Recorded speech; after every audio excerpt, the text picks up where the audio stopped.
가치성장 비즈니스 가성비 전략 손현정입니다. 역사적 최악의 상반기가 지났습니다.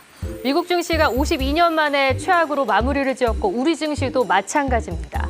코스피가 2000년대 들어서 최대 낙폭을 보였는데요. 오늘 또 연중 최저점을 다시 썼습니다. 하반기에는 뭘 기대해 볼 수 있을까요? 시나리오별 방향성 체크해 보겠습니다.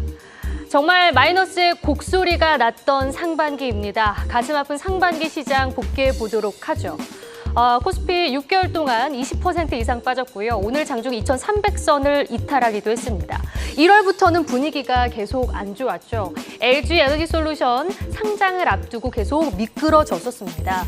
여기엔 안 썼지만 오스테 임플란트 사건도 파장을 일으켰고 힘든 시기 막상 LG엔솔이 상장이 되면 나아질 거라 전망을 했는데 2월부터 러시아 우크라이나 전쟁이 터졌습니다. 공급 부족 사태로 인플레이션 우려가 확산되고 경기 위축이 시장을 짓눌렀죠. 그리고 3월에는 대선이 있었습니다. 리오프닝과 함께 시장이 나아질까 했는데 크게 회복되지는 못했고요. 그리고 4월에는 FOMC 빅스텝 얘기가 계속 들려오면서 긴축의 공포가 시장을 눌렀습니다. 여기에 중국에서는 코로나 재확산에 따른 락다운으로 인해 우리 시장에도 영향을 줬습니다. 5월부터는 본격적으로 경기 침체에 대한 악재가 더 부각되었죠. 인플레 공포의 긴축 압박이 더 심해지고 여기에 루나 사태까지 터지면서 가상화폐 시장도 무너졌습니다. 이런 가운데 원숭이 두창까지 나타났고요. 6월에는 FOMC에서 결국 이 빠른 긴축을 공식화했습니다. 6월뿐만 아니라 7월에도 자이언트 스텝 예고가 되면서 투자 심리가 크게 위축되었죠. 반대 매매 물량까지 더해지면서 코스피 2,300까지 하락했고 최악의 6월을 지났습니다. 네, 6개월 동안 여러분 정말 고생하셨습니다. 그래도 하반기 예측을 해봐야겠죠. 잠시 후 함께할 현대차증권 이재선 연구원이 리포트를 통해 시나리오별 방향성을 제시했습니다. 먼저 간략하게 내용을 짚어보면요.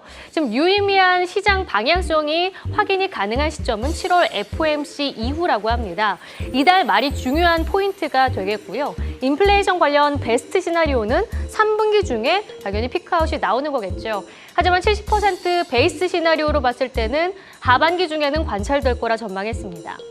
미국 GDP 방향성도 중요한데요. 지금 베스트는 1분기만에 역성장에서 끝나는 거지만 2분기까지도 연속 역성장이 이어질 가능성이 큽니다.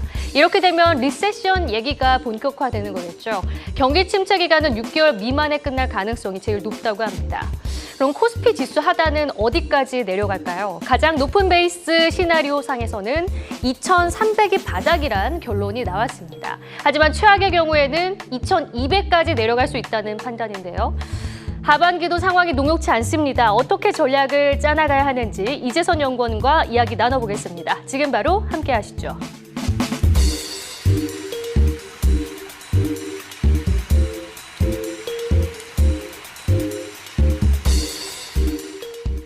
손현정의 브리핑 고맙습니다.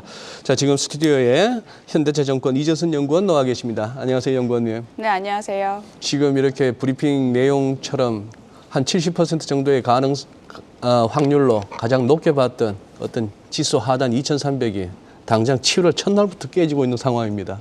네, 참 그렇습니다. 시장 어려운데요.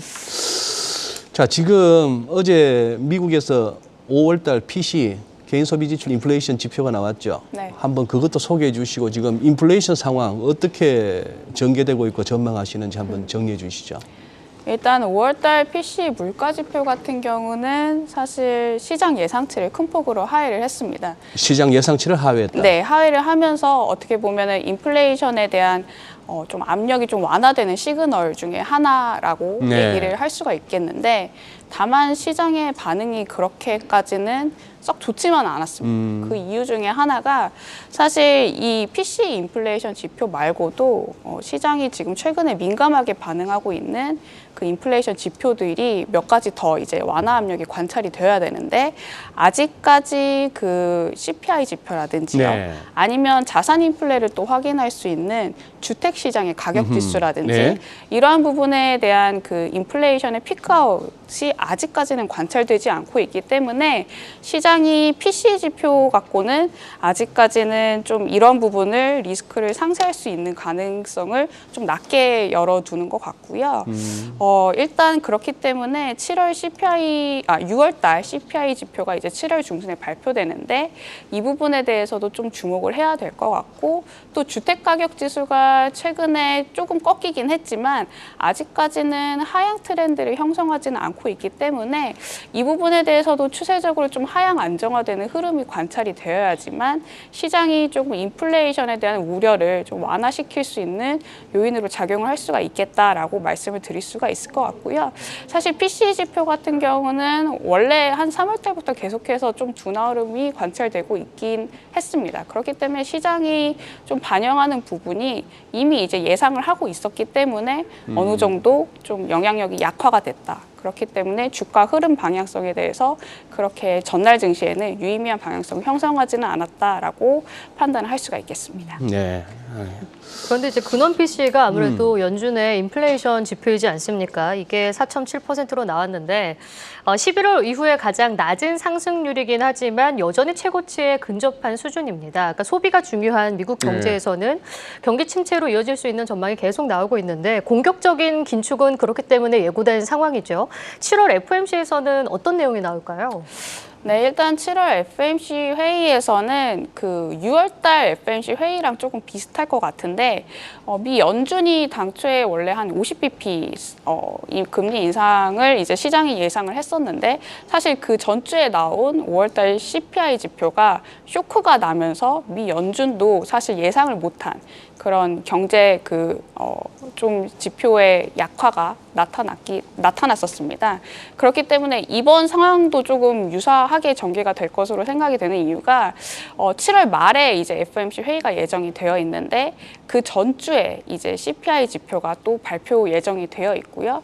6월달 CPI 지표를 확인한 뒤에 연준이 이제 이 이후에 이제 FOMC 회의에서 어떤 연설을 할지가 조금 중요하게 관건으로 작용할 것 같습니다. 만약에 지금 6월달 CPI 지표 지금 예상치 시장이 예상하는 거는 전년 동기 대비 8.3%를 예상을 하고 있는데 전월달이 이제 전년 동기 대비 8.6%였으니까 둔화되는 흐름이거든요. 만약에 시장 예상치에 부합을 하거나요.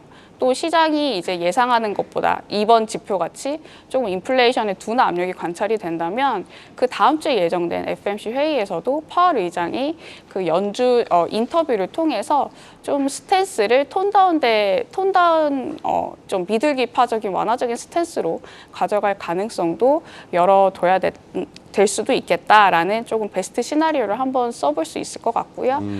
그렇게 된다면은 사실 주가 수준에서는 사실 뭐 이익 하향 조정은 불가피하지만 앞서 이제 말씀드린 대로 가격 조정이 굉장히 많이 반영이 된 상황이기 때문에 우리나라 증시를 비롯해서 글로벌 증시 또한 기술적 반등은 좀 가능할 수 있겠다라고 말씀드릴 수 있겠습니다. 네.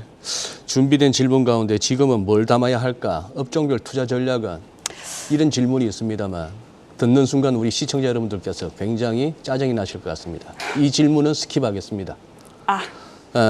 지금 아까 소개해준 그 리포트에서 그 리포트를 작성하시는 기간 동안 많은 걸 이렇게 고려를 하셨을 텐데, 자, 한 최근 2, 3일 그리고 결국 하반기 시작하는 오늘 장을 보시면서 우리 이 연구원님께서 우리 투자자분들에게 드릴 수 있는 어떤 증시 대응 전략이라 할까요?